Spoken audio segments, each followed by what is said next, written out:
It is easier to jailbreak your Bambu than it is to jailbreak your iPhone.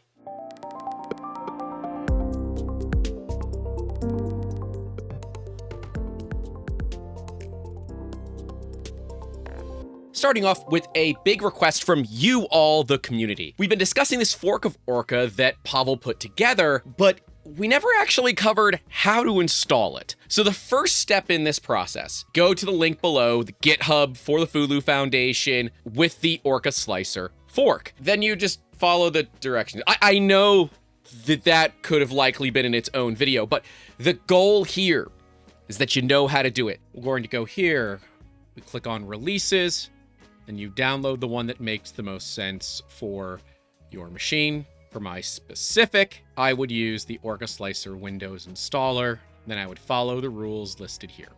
Linux, it just works. Mac OS, apparently, they're still working on, so don't actually have a solution there. But if you are on Windows, you will need to use PowerShell. For PowerShell, when you search for it, you will need to run it as administrator. Do not use PowerShell normally. It won't work properly. You will need to run it as administrator. Then you copy the code in, you click enter, you restart Windows, and then launch Orca Slicer, and that's it. You're done. It is easier to jailbreak your Bambu than it is to jailbreak your iPhone. This is the world that we live in, where it is that simple. And you might be saying, Grant, what the actual hell is this doing? It says the feature name, Microsoft Windows, subsystem, Linux. So effectively what's occurring? There'll be a very small Linux box installed that will trick Bambu Studio and will trick Orca Slicer and will trick Bambu servers into thinking it's Linux. You should not notice any difference. Now, we can't actually show this working for you because we run a fully air-gapped facility, because we don't trust manufacturers, and I don't care who they are. We don't trust any of them, because at the end of the day, it doesn't matter what people tell you.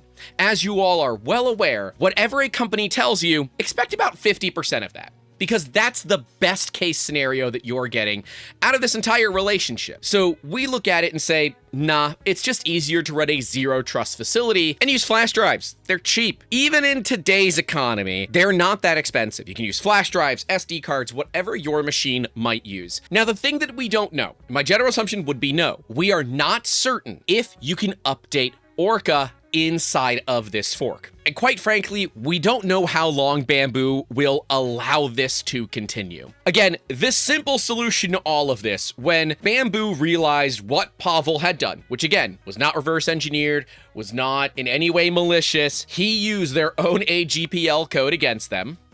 That's on them. But all Bambu actually had to do was just close the hole. All they had to do was make the actual access control system for it have just a slight bit more security other than what is your user account. Oh, it's Bambu Studio? Cool. Welcome in, homie. Those of you that are new to the industry might not remember when Bambu did this. About a year ago, Bambu locked down their cloud infrastructure. They had claims of people abusing the system. And when we see that they make similar claims about Pavel's system abusing their system, and he has a fair bit of evidence to prove that that's not the case, can we trust what Bambu is actually saying here? I'll leave that one up to you, and you'll have to let me know in those comments. But they said this ensures safety.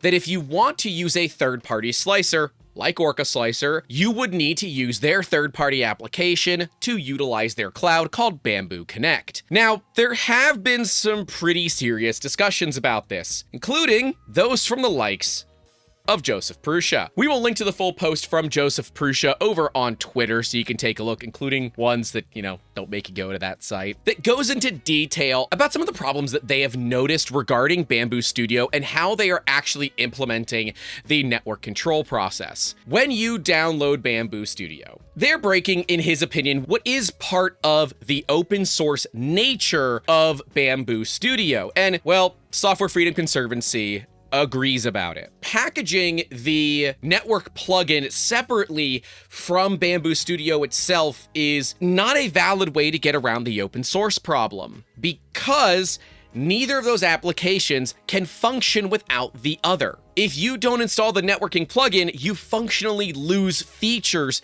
of Bambu Studio. Obviously, that's a bit of a problem.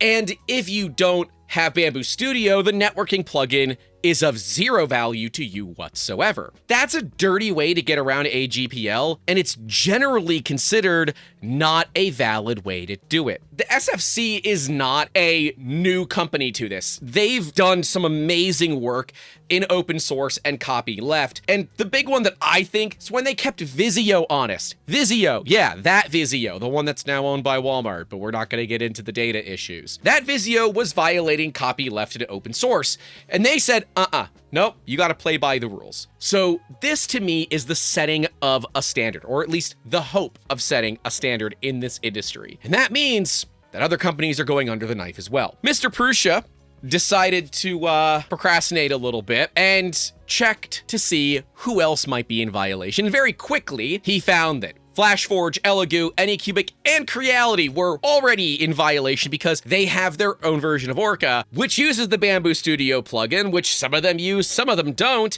and generally speaking, none of them are following it. Quite frankly, some of them might even be worse offenders than Bambu themselves. And again, we'll link to all this down below, so if you want to read it in more detail and do a little back and forth, you are welcome to do so. So where does that leave us with this fork? Well, at the time of recording, over 5,000 of you have forked it, which is effectively just a clone. And that is awesome. That means that this code will be around forever, but it might not work forever. Again, Bambu just has to kind of change the way that their user authentication system functions, and this code would effectively become useless. Does that mean you shouldn't use it? That's kind of up to you. We've seen some mixed comments on the videos about this here recently, where people are saying, I just don't care, and a lot of people saying, I care a lot, and this is a huge problem. And we find that the ones that say, I just don't care, are the ones that just want their machines to work. And you know what? Up until I had an over 2-hour conversation with Ross from Fohammer, which actually was the launching point of our most recent podcast episode. We'll card to it so you guys can take a watch. If you are someone that likes to listen on Spotify, have no fear. We do release the episodes on Spotify as well, or Apple Podcasts, wherever you get your podcasting from, but it does lag 1 week from the live episodes that we do on YouTube. So if you do want to follow over on Spotify or Apple, whatever, links are down below. Because Ross has some great points that I think are incredibly valid. And it's why we're taking a different approach to this entire situation. It's fine if you don't care. It's no big deal. It's a big deal to me. It's a big deal to some people. If it's not a big deal to you, that's okay. But I do think it is important that you understand the implications that are occurring around us. The foundation of open source, what makes this community possible, is only there because people play by the rules. As soon as companies stop playing by the rules, they take all of this really nice, publicly available code that anybody can use, and it starts to vanish slowly. And what you don't realize is that the pot of water that you are currently sitting in is starting to boil.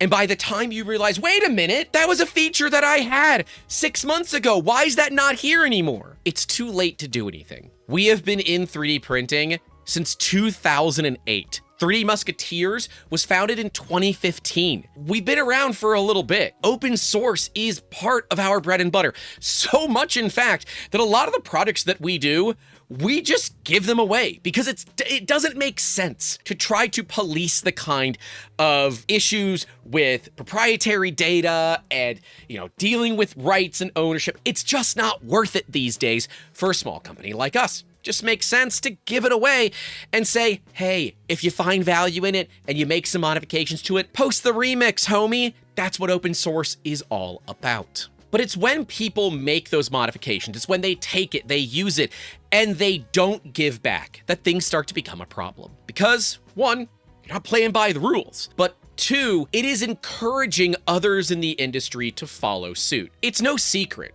Bambu's the powerhouse of this industry. They came out of nowhere, and in the period of less than 5 years have become the top dog in this industry. And you might say that everybody is dogpiling on them. From an outsider perspective, it absolutely looks like that. I don't see it that way because I'm not gonna stop at just Bambu.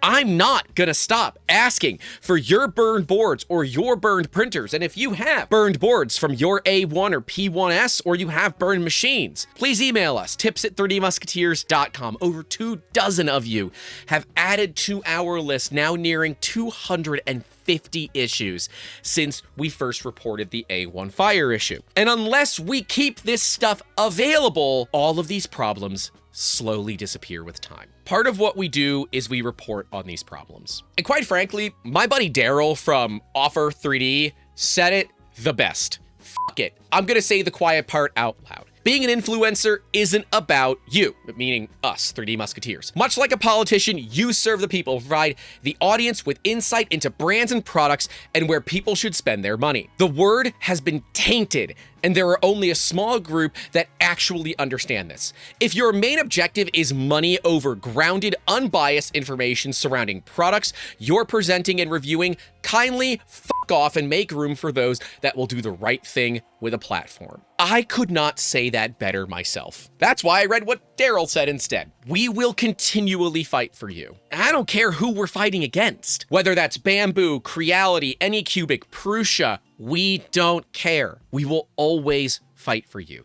And if that means that we don't get the sponsorships that would make us unreasonably wealthy, so be it. Consumer advocacy comes with a cost. All we ask is that you understand the actual value that you as the customer have. You can vote with your wallet. It's the most powerful thing that you have. If you don't give it to companies that are behaving badly, then they don't succeed. It seems as though a lot of the big updates are starting to slow down here. We are seeing some major players, right? Josef Prusa, the man with the open source tattoo on his arm. A company that was founded 100% dependent on open source that is now moved to a different direction. They have their open community license, and while I don't necessarily agree with the verbiage, because open it is not, I do believe that is a good move for the industry because it gives us some access to design files, engineering files that we as consumers can take and modify machines if we want. As a business, I can look at adding much larger spool holders to the side of my Core 1L because it can use big friggin' spools, and just make the overall process of maintaining and modifying your machine easier. If you're not that kind of person, that's okay.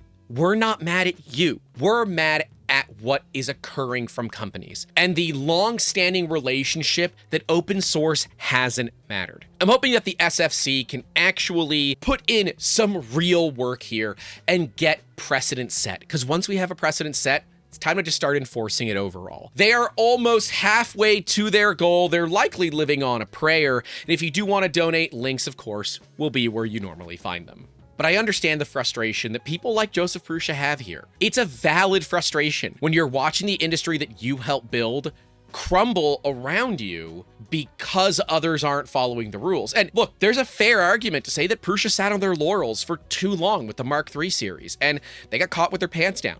That's totally fair. That is a fair assessment, in my unbiased opinion. If you're gonna play in this industry, you need to play by the rules, regardless of whose machine is better. You know what the best 3D printer is? The one you already have, because it doesn't cost you any extra money, hopefully. It doesn't cause you any headaches, hopefully. We can all dream about the beautiful machines that we would have if we had unlimited amounts of money, but we don't have unlimited amounts of money, so you gotta run what you brung. And if that's a Gen 1 Ender 3, damn it, run that son of a gun like you've never seen. And quite frankly, great platform for updates, right? You can add new boards, clipperize the thing, and just turn it into an Ender of Theseus. But none of that would be possible if it wasn't for open source.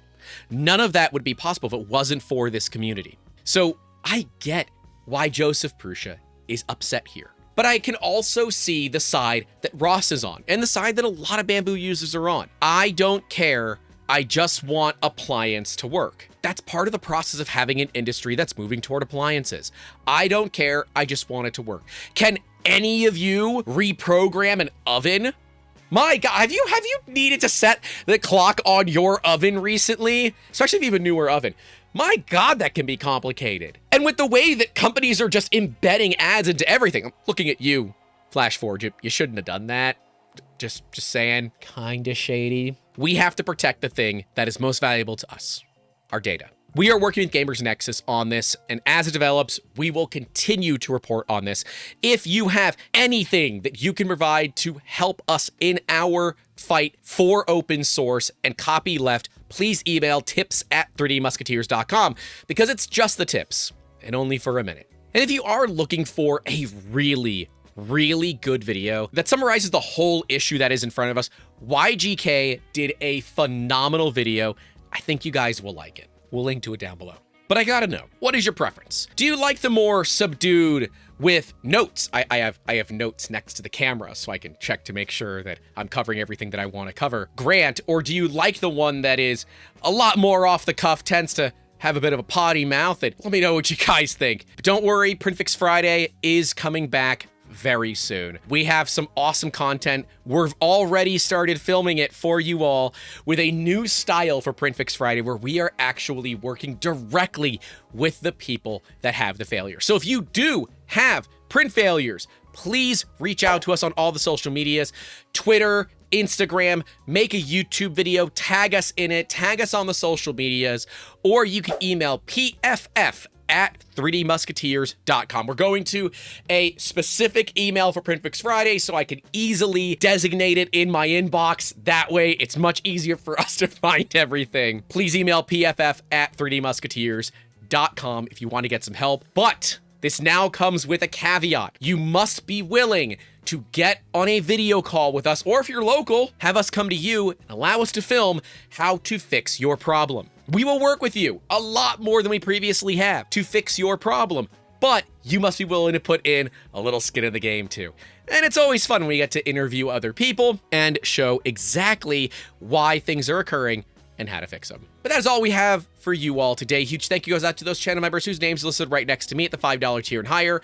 Remember, at the $10 tier and higher, you get to come hang out in our private Discord server where projects like this happen all the time, and you get a lot more one-on-one assistance. But stay safe out there. Don't forget to call your loved ones. And as always, keep making awesome. Have a good one.